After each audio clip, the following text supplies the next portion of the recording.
umandar yung compressor. Okay na may andar. Pero yung ampere niya, observe nyo, ang bilis tumasok. Kaya i-start lang ng compressor.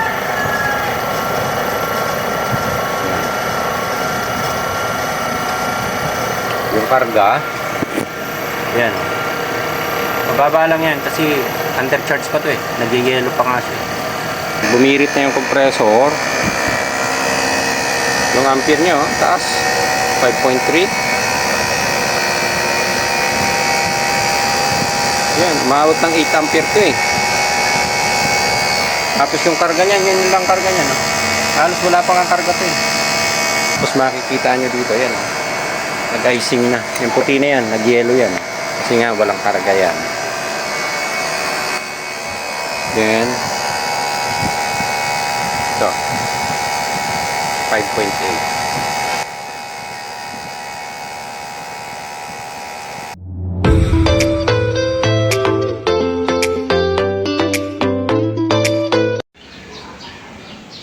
Good day mga ka-technician. Meron akong ginagawang unit dito. Medyo masakit sa ulo dahil galing na ito sa ating ka-technician din. So, ang issue nito, nag-high ampere. And binonitor ko, talagang mataas yung ampere niya. Umabot siya ng 8.5 to 9 ampere. Ayan. So, meron tayong tatlong solusyon na pwedeng gawin dito. Dahil ang unit na to, napalitan na ng compressor. So, bago na siya eh. So, bilhin nila na brand new yung compressor. Pero ang issue, high ampere na umaabot ng halos 9.5 ampere kapag umaandar. Kaya namamatay siya or nagkakaroon ng error. Doon sa board, i-check din natin. Ayan. So, unang nakita namin na problema niya before siya nagpalit ng compressor. Tingnan niyo yung condenser. Dito, oh, yung pinaka-pin sa gilid, halos nakatupi na. Ayan o. Tumupi na siya eh o. Then madumi. Kahit naman yung evaporator eh. Tingnan nyo yung kulay ng evaporator dito. Maitim. Parang alam nyo yun kahit linisan nyo. Parang yung unit na malapit sa kalan. Ayan. Then ayan, so yung unang gagawin natin, i-cleaning ko muna siya. Gagamitan natin ng, meron pa kaming natira dito na Amber Protect para medyo mabawasan yung dumi. Then yung pangalawang solution na gagawin natin, na may nakita ko dito na problema, ito mga possible na defect na pwede panggalingan. Yung pan capacitor, actually ang value nito 2.5 eh. Check natin, papakita ko sa inyo. Kakalasin ko lang.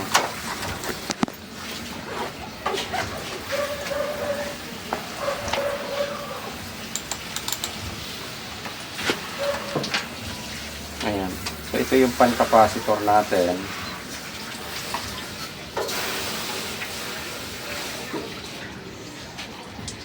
Ang value niya, ito 1.2 microfarad na lang. So 2.5 to eh.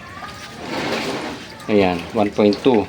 So ito yung pangalawang gagawin natin. Papalitan natin yung capacitor ng tamang value. Yan. Then yung pangatlo na gagawin natin, pagkatapos ng cleaning at na-repair natin yung board, ito yung pangatlo, papalitan natin ng refrigerant ulit, isi-system reprocess natin. So ipa-flushing ko yung kabuuang system, pati itong condenser.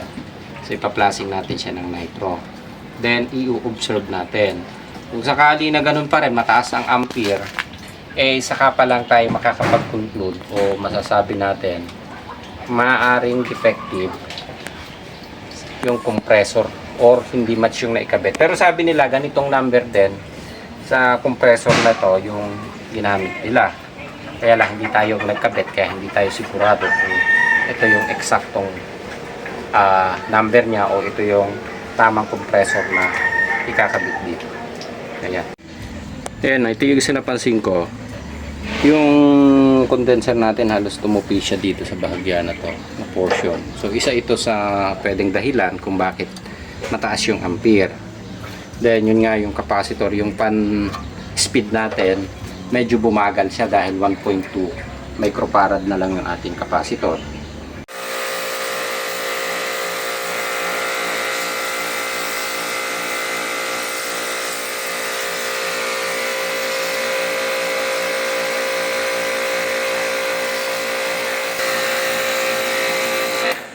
Yung pins nung talagang may mga tupi na siya. And ayan, ginamitan naman natin siya ng Amber Protect dito muna para matanggal yung dumi. And ayan, nalinis na rin.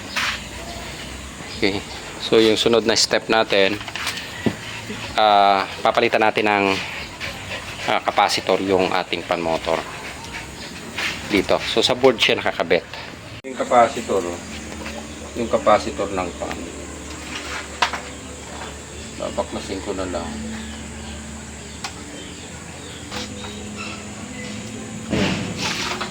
Yung capacitor niya, ang original value nito 2.5 microfarad. Then kung titingnan natin yung value, ayan 1.3 na lang siya, o 1.2. Yan. So eto, bumunot lang ako doon sa mga naka-stock na board. Naubusan ako ng stock. Ito dapat ang value niyan. Ayan, 2.4. Pero dapat siya 2.5. Pero kung gagamitin natin na pang testing sa kanya, pwede na to. Ayan, yun yung 2.4. Compare dito sa binunot natin, 1.2. Ayan. Okay, kasi kakabit na natin ito ngayon.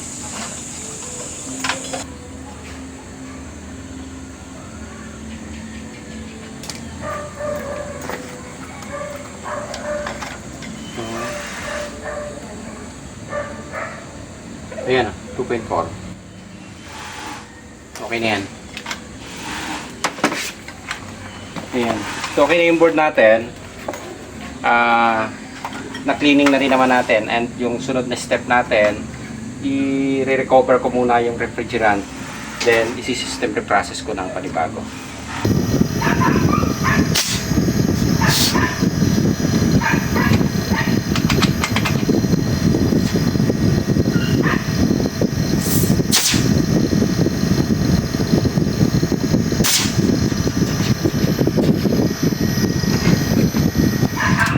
Ayan. So, ginawa ko, nag-self-blasting din ako. And, na-recover ko na rin yung refrigerant natin bago ko siya pinlasing nitong ating nitro. So, okay na naman siya. Tingin ko malinis na yung system. And, kakargahan na lang natin ng refrigerant. 10.82 kilo. So, babawasan natin na lang yung 0.8 nito.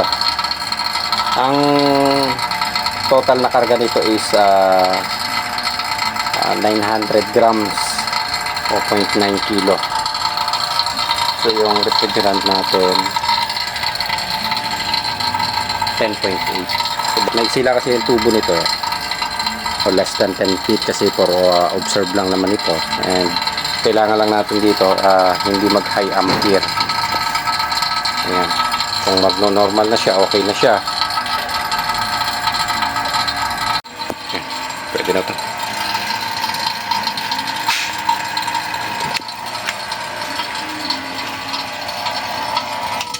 Okay. So tapos na tayo mag-vacuum. Papandar na lang natin at kakarga natin ng refrigerant. Ayan. So kompleto na yung karga natin. Ayan. So inabawas natin is 0.8. Then nasa 150 PSI. Then yung ampere natin, ayan, sumabot na siya ng 6.9. Medyo mataas pa rin, pero antayin natin kapag medyo nag-minor ang compressor.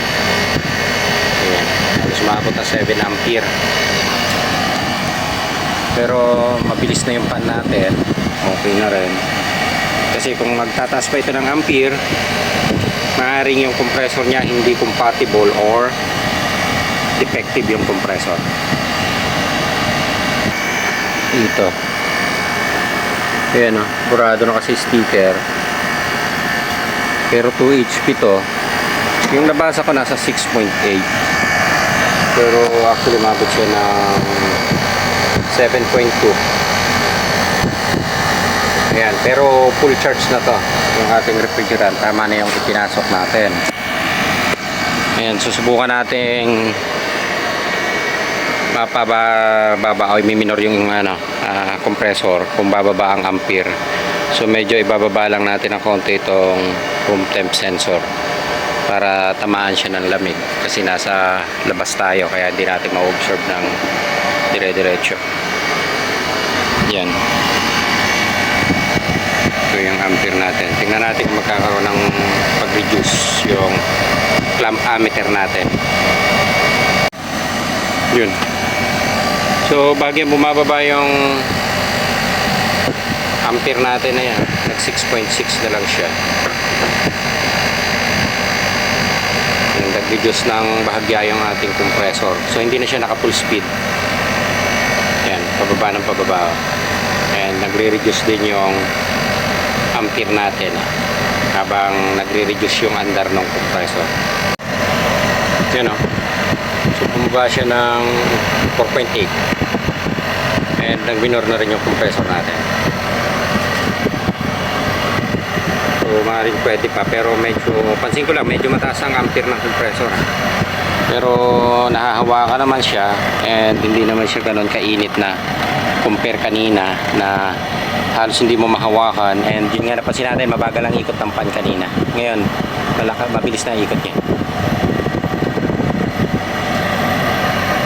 Yan, bumaba na pala no? Yun 3.4 na lang. Bagyan tumaas ulit. Naka open area kasi tayo and ayun yung pinaka room temp sensor nya. Nilagay ko lang doon sa medyo bahagyang malamig. Ito yan. Yun. So kapag nalalamigan siya nagre-reduce. Yun.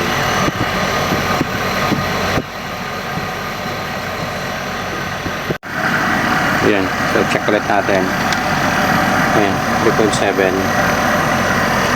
Nag-reduce na siya. And tingnan natin yung lamig niya.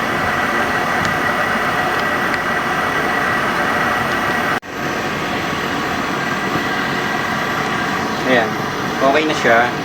Yung monitoring natin ng ayan, 3.7 ampere na lang to. Ayan, okay. Ayan, bagyan tumaas siya. Dahil yung observation natin nakatanggal siya dito, wala tayo sa room. So ayan, palalamigan lang natin ng konti yung sensor dito para makita natin kung mag-reduce. Okay, palalamigan natin ng bahagya yung room temp sensor para ma-observe natin, para nakita natin kung malamig. Actually malamig na siya dito. Ayan. Nasa 24 degree na. Ayan, 23 degree kaso hindi gaano makita doon sa maliwanag eh. So, 23 degree yung nilalabas na lamig. Ayan. Tingnan natin kung mag-reduce siya.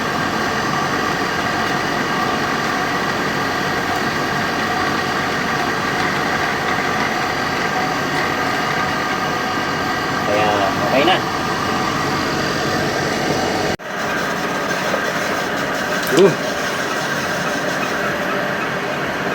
Oh, tingin ko okay na siya kasi tumulo ng tubig tuloy-tuloy na siya ng maandar. So hindi na siya tawag dito, nag high ampere. Yan bumaba na rin siya 3.8. Nag-stable na siya sa 3.8. Hindi na siya katulad kanina na umabot siya ng halos 9 ampere. Ayan ko na muna. Ayan.